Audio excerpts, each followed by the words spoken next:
बद्दल माहिती सांगणार आहे। हे अभ्यंग स्नान कसे करायचे, कधी करायचे आणि याचे फायदे काय याची माहिती घेऊयात। तर सर्वप्रथम मी तुम्हाला फायदे शेअर करते की याचे फायदे काय काय आहेत, मग ते कसं करायचं याची माहिती सांगितली जाईल। याचे फायदे म्हणजे आपल्या पूर्ण शरीराला स्नेह मिळतं, स्निग्धता मिळते। याच्यामुळे आपल्या शरीरामध्ये ऊर्जा निर्माण होते, पुष्टी मिळते आपल्या हाडांना, इंद्रियांना, शरीरातल्या प्रत्येक अवयवांना। त्याच्यानंतर याच्यामुळे बल वाढतं, शरीर आकारबद्ध होतं। त्यानंतर याच्यामुळे डोळे तेजस्वी होतात। त्यानंतर आपले प्रत्येक अवयवांसाठी हे खूप उपयुक्त असं आहे। हाडांची ताकद वाढून जाते, शरीराला वंगण भेटतं। असे याचे असंख्य फायदे आहेत ह्या अभ्यंगाचे। आणि ह्या अभ्यंगाचे जे फायदे आहेत, याने झोप चांगली येते आपल्याला। खूप सारे फायदे आहेत, जसे जसे आठवत राहतील तसे तसे मी तुम्हाला सांगतच राहणार आहे ह्या व्हिडिओमध्ये। खूप खूप उपयुक्त आहे हे आपल्या शरीरासाठी, लहान बाळापासून प्रत्येकाने, प्रत्येक वयानुसार। उलट जसं जसं आपलं वय होत जातं तशी तशी आपल्यातली वृक्षता वाढत जाते, त्यामुळे याची तीव्रता आणि गरज अधिक असते। पण जितकं लहानपणी आपल्याला मसाज मिळणार आहे, जितकं लहानपणी स्नेह मिळणार आहे, तितके आपले स्नायू जेव्हा वाढीच्या काळामध्ये तितकेच ते पुष्टीदायक होणार आहेत, तेवढे ताकदवर होणार आहेत।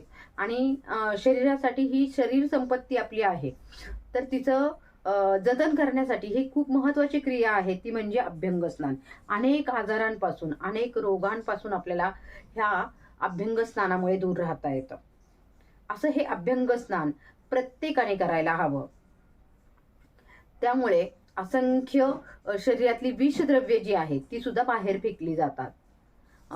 उष्णतेला नियंत्रणात ठेवलं जातं, बीपी नियंत्रणात राहतो। अशा असंख्य गोष्टी होणार आहेत। पॅरालिसिस सारखा आजार कधीही होणार नाही, जे नियमित करतात त्यांच्यासाठी। आता बऱ्याचदा आपल्याकडे प्रचलित पद्धत अशी आहे की दिवसातले 5 दिवस, जे दिवाळीचे 5 दिवस आहेत तेव्हाच अभ्यंग केलं जातं। पण हे फार चुकीचं आहे खरं तर। आता आपल्या कामाच्या धावपळीमध्ये सुद्धा आपण किमान आठवड्यातून एकदा तरी तेल लावणं अपेक्षित आहे। सर्वांगाला तेल लावणं खूप गरजेचं आहे। घरातल्या सगळ्यांनी मिळून हे तेल लावणं खूप अपेक्षित आहे शरीरासाठी। आणि आठवड्यातून किमान एकदा तरी हे अभ्यंग स्नान करावं, असं मला वाटतं। प्रत्येक ऋतूमध्ये, प्रत्येक महिन्यामध्ये हे अभ्यंग स्नान केलं जायला हवं। आणि उठणं तर रोजच वापरायला हरकत नाही, कारण आपण बघतो की मार्केटमध्ये खूप सारे वेगवेगळे केमिकलचे सोप्स आहेत, अनेक कंपन्या आहेत, अनेक ब्रँड आहेत की जे साबण आहेत ते वापरल्यामुळे आपल्या शरीराला, मेन म्हणजे त्यात प्राण्यांची चरबी असते, तसेच विविध खराब झालेली तेलं असतात। आणि यामुळे किंवा डालडा, पाम तेल अशा गोष्टी वापरल्या जातात आणि याच्यामुळे थकवा, शरीराला जास्तीत जास्त थकवा येतो। म्हणून ह्या गोष्टी टाळायला हव्यात। पण मग उठणं म्हणून वापरताना सुद्धा काय काळजी घ्यायला हवी याची सुद्धा मी माहिती तुम्हाला यामध्ये सांगणार आहे। जसं मी तुम्हाला आता अभ्यंग स्नानाचं महत्व काय हे जसं सांगितलं, तसंच हे कसं करावं याचीही माहिती याच व्हिडिओमध्ये देणार आहे। ही करण्याची पद्धत म्हणजे आपल्या सर्वांगाला तेल लावायचं आहे। तेल कसं लावावं, कुठलं लावावं, तर स्नेह असणं अपेक्षित आहे, पण ते शरीरामध्ये मुरलं सुद्धा पाहिजे। आपल्या पूर्ण शरीरामध्ये त्याचं ऑब्झर्वेशन होणं खूप गरजेचं आहे। आपल्याला तेलाने जे आहे ते तेलाला अग्निसंस्कार दिलेला असावा। तुम्हाला आपल्या दिवाळी किट मधलं तेल सुद्धा मी याच्यामध्ये यूज करून दाखवणार आहे।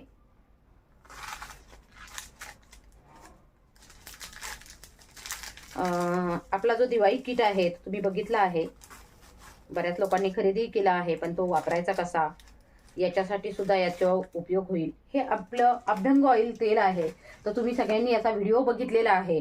याच्यामध्ये आपण गुलाब पाकळ्या, गाईचं शेण, त्याच्यानंतर यामध्ये स्नेहासाठी वापरलेलं गाईचं, देशी गाईचं तूप जे आहे, तूप आहे, याच्यामध्ये दूध आहे, त्याच्यानंतर याच्यामध्ये गुलाब पाणी आहे, गुलाब आहे, अशा ह्या सगळ्या ज्या काही गोष्टी आहेत, मध आहे, हे सगळं स्निग्धता वाढवण्यासाठी आहे, त्याचा स्नेह वाढवण्यासाठी आहे आणि त्याची गुणवत्ता वाढवण्यासाठी आहे। तसंच यावर अग्नीचा संस्कार अगदी शिरपाक विधीने केलेला आहे तो. उत्तमात उत्तम अग्नी संस्कार ह्या तेलावरती केलेला आहे. त्यामुळे याची मुरण्याची जी क्षमता आहे ते तुम्ही पाहालच. खूप महत्वाचं आहे. म्हणजे तुम्ही जे कुठलं तेल वापराल तर ते मुरलं पाहिजे आपल्या शरीरामध्ये, ही त्याची खरी व्याख्या आहे.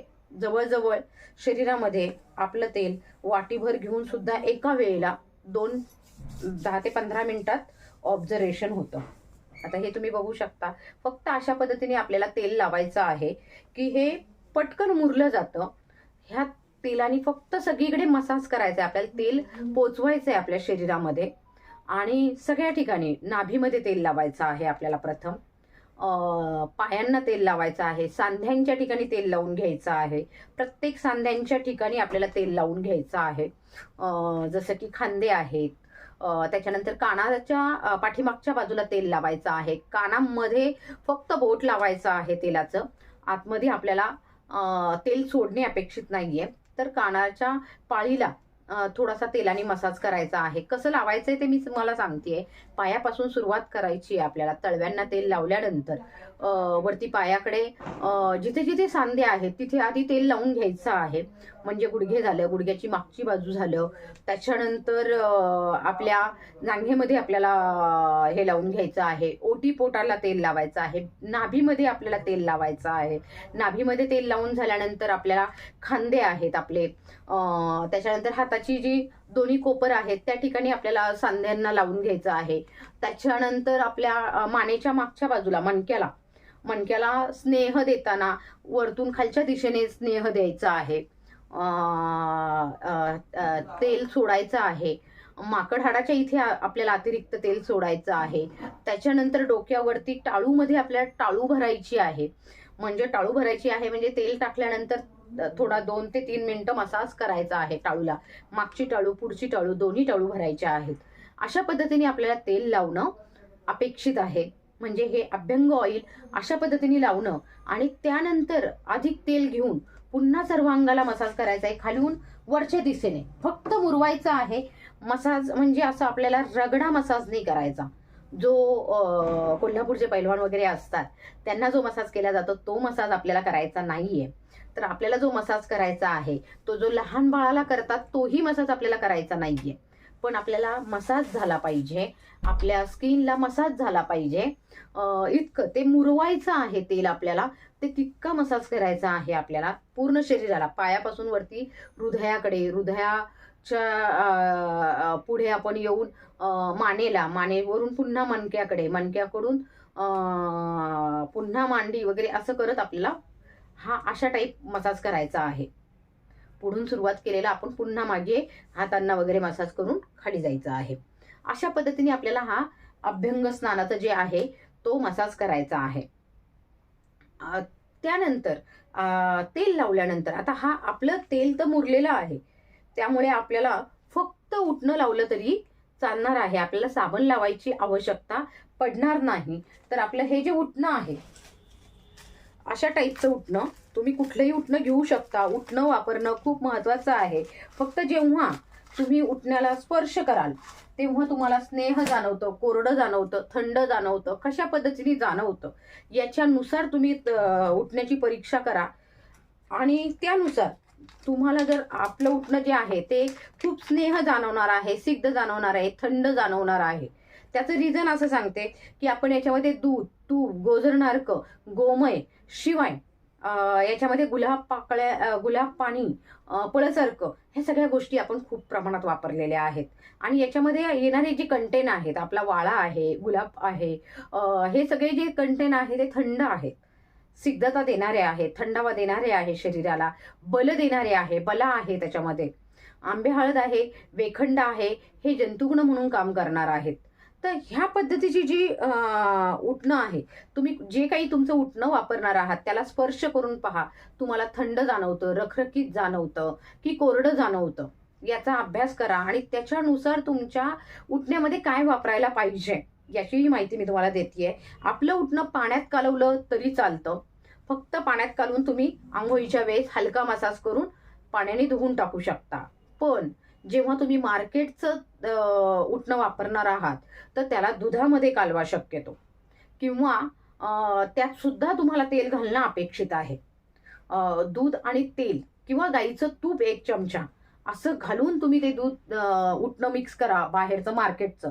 तरीही मार्केटचं उटणं तुम्हाला वर्षभर वापरता येत नाही. लक्षात ठेवा. वर्षभर वापरण्यासाठी आपलं उटणं एकदम परफेक्ट आहे. कारण आपण तितक्या बारीक स्वरूपाची जी पावडर म्हणतो आपण, जशी तुमच्या स्किनला रॅश येणार नाही अशी काळजी घेऊन बनवलेलं हे उटणं आहे. त्यामुळे तुम्ही मार्केटचं जेव्हा उटणं वापरत असाल तेव्हा ते आठवड्यातून एकदा किंवा अशा पद्धतीने वापरत असाल. आता दिवाळीच्या दिवसात तुम्हाला 4 ते 5 दिवस काहीच हरकत नाहीये ते उटणं वापरायला. पण उटणं सुद्धा आपण रेग्युलर वापरलं गेलं पाहिजे. नियमित वापरात पाहिजे. जर आपल्या साबणाने जर आपल्या स्किनचं नुकसान होणार असेल, आपल्या शरीरातली नमी कमी होणार असेल, तर असे साबण का वापरायचे? हा माझा तुम्हाला खरं तर प्रश्न आहे. स्वतःला विचारा. आपल्या आरोग्याची काळजी घ्यायची असेल तर या साबणांपासून दूर राहा आणि आपल्या शरीराला उत्तमात उत्तम तजेलदार ग्लोयुक्त ठेवायचं असेल तर जरूर उटणं वापरा. वर्षभर उटणं वापरल्यामुळे तुमची स्किन अधिकाधिक तजेलदार दिसणार आहे, नितळ दिसणार आहे आणि ग्लोयुक्त दिसणार आहे. तसेच आरोग्य सुद्धा तुमचं चांगलं राहणार आहे. आपल्या या उठण्यामुळे तुमचं फॅट सुद्धा कमी होतं. तुमच्या शरीरावर असणारी लव सुद्धा कमी होते. अतिरिक्त जी लव असते बारीक बारीक सगळ्या शरीरावरती आपल्या, तर ती रक्षण करणारी लव आहे. त्याच्यावरती केमिकलचा मारा करून ती कधी काढू नका. लक्षात ठेवा. मार्केटमध्ये अनेक प्रकारचे क्रीम्स येत असतात. बऱ्याच पद्धती आहेत. पण यामुळे तुमच्या शरीराचं त्वचेचं नुकसान होऊ शकतं. अशा गोष्टी करू नका. तर हे उटणं वापरताना मी जसं तुम्हाला सांगितलं की ते पाण्यात खलवा. तुमचं जे उटणं आहे ते तुम्ही दुधात खलवा. गाईचं तूप टाका त्याच्यामध्ये आणि हा हलका मसाज करायचा आहे. खूप रब करू नका. लक्षात ठेवा. आपली जी स्किन आहे हा 7 थरांचा स्किन बनलेली असते. बऱ्याच जणांची स्किन याही पेक्षा खूप पातळ असते. तर काही स्किनला रब मसाज सूट होतो. जसं आपण सोलापूर वगैरे ह्या भागामध्ये जातो तर तिकडची स्किन थोडी थोडी जाड होत असते. तर त्या भागामधल्या स्क्रब वगैरे चालून जातो. पण कोकणातल्या सारख्या स्किनला, मुंबईसारख्या ठिकाणच्या स्किनला किंवा इतर ठिकाणचे जे स्किन असतात ते साधारणपणे वॉटर कंटेंट आणि सिक्तता जास्त असल्यामुळे त्यांना स्क्रब वगैरे असा सूट नाही होणार नियमितपणे. म्हणजे तुमच्या स्किनचं पण टोन ओळखून सुद्धा तुम्हाला उठण्याची पद्धत वापरण्याची बदलायची आहे. फक्त हलका मसाज करायचा आहे तुम्हाला वरच्या दिशेने गोल राऊंड मध्ये. मी दाबत नाहीये. लक्षात ठेवा. दाब देऊ नका हा वाला उठणं वापरताना. खूप घासू नका मागे पुढे की जेणेकरून तुमच्या स्किन मध्ये रॅश येतील. असं घासू नका. हा पूर्ण बॉडीला सुद्धा मसाज करताना खूप घासू नका. पण हा मसाज करा आणि कोमट पाण्याने धुवून टाका. असं हे अभ्यंग स्नान खरं तर करायचं आहे. याच्यानंतर सुद्धा साबण लावण्याची आपल्याला आवश्यकता पडत नाही. कारण आपलं जे तेल आहे ते मुरणारं तेल आहे. तुम्ही जर साधं तिळाचं तेल किंवा खोबरेचं तेल घेतलं तर ते शक्यतो लगेच स्किनमध्ये मुरलं जात नाही आणि अतिरिक्त तेल जे राहतं तुमच्या स्किनवरती, तर ते तेल काढण्यासाठी तुम्ही उटणं वापरल्यानंतर सुद्धा तुम्हाला ऑइलीपणा राहतो, तर तो काढण्यासाठी मात्र जरूर साबण वापरा. असं मी तुम्हाला सांगेल. ज्या दिवशी अभ्यंग करणार आहात त्या दिवशी. पण अदरवाईज इतर वेळेला रोज उठणं किमान वापराच वापरा. किंवा मुलतानी मिट्टीसारखं पावडर वापरा. पण चुकूनही सोप वापरू नका, कुठलेही साबण वापरू नका की त्याच्यामुळे तुमच्या स्किनचं नुकसान होईल, नमी कमी होईल, स्किन ड्राय पडेल. आणि अनेकांना या साबणांमुळे, अनेकांना त्यातल्या केमिकलच्या कलर्समुळे, कृत्रिम सुगंधांमुळे बऱ्याचदा त्वचा विकार होत असतात. अनेक त्याच्यानंतर स्किनला खाज येणं यासारखे विकार होत असतात. शिवाय शरीराला थकवा जाणवणं हे जे आहे ते आपल्या उठणं आणि अभ्यंगामुळे जाणवत नाही. तुम्ही स्वतः अनुभव घ्या.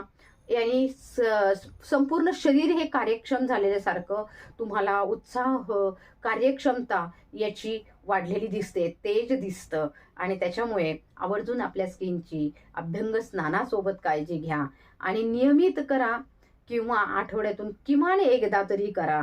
असं मी आवर्जून तुम्हाला सांगेल की तुमच्या वेळेअभावी तुम्हाला रोज करणं शक्य नसेल तर किमान आठवड्यातून एकदा तरी संपूर्ण शरीराला तेल लावा आणि उदवर्तन म्हणजेच उटणं लावा. याच्यामुळे तुमचं अभ्यंग स्नान पूर्ण होईल आणि तुम्हाला शरीरातलं संपूर्ण आरोग्य भेटेल. याच्यामुळे जे आरोग्य भेटणार आहे, तुमचे अनेक आजारपण दूर होतील. तुमच्या सगळ्यांचं म्हणजे सगळ्या संपूर्ण परिवाराचं याच्यामुळे आरोग्य चांगलं होणार आहे, सुदृढ होणार आहेत. आपण विविध आजारातून सुद्धा याच्यातून बाहेर पडणार आहोत. त्यामुळे हे असं अभ्यंग स्नान घरोघरी व्हायला हवं. घरातल्या प्रत्येकासाठी आहे. प्रत्येकाने हे करायला हवं आणि याच्यामुळे मिळणार आहे ते सुख, अनुभूती नक्की घ्या. सर्वे सर्वांनी